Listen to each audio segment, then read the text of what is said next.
Hi, my name is Carly, and I'm an intern at the Museum of Jewish Heritage, and I'm going to be interviewing Helen Studley about her book, The Winter's Journey of My Youth. Can you tell me a little bit more about yourself and where you grew up? Where I grew up? Mm-hmm. I grew up in a very small town, in rural town in Germany, and we were the only Jews in town. And I didn't even know I was Jewish. My mother died when I was 6 years old of something that had nothing to do, with post-operation thing. And I had two older sisters who were almost a generation older than I was. And I loved it. And then I went to school and everything was fine. My father was a merchant, very respected. And then, of course, on Kristallnacht, all of this changed because the Nazis came, broke our windows in the store, took my father away, and my sister came from, they had lived in Berlin, and my sisters came, and of course I found out in a very dramatic way that's the truth. What inspired you to write a memoir?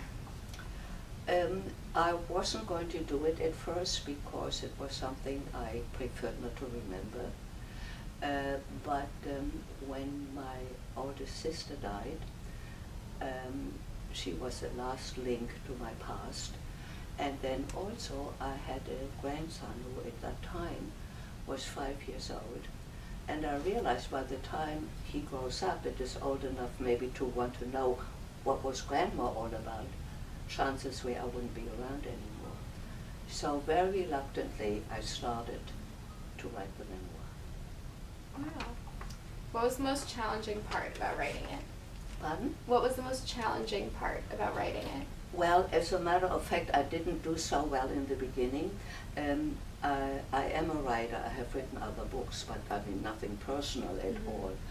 And I had an editor, and when I was finished writing the book, or at least when I thought writing the book, she said, you know, Helen, you have written a Memoir 101 because you have left out all the really painful parts.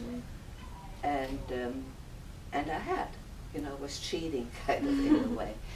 And then I realized if I was going to do it, I had to go back.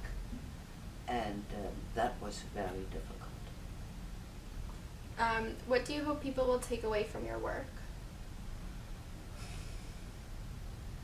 Well, maybe the best thing they could take away perhaps is that when bad things happen and evil things happen in the world, which they do then and now and probably continue to do, it is up to each individual, I feel very strongly about, not to just let it happen and shrug their shoulder, maybe not participant in it, like the Nazis did, but to do something about it early on and try to prevent it.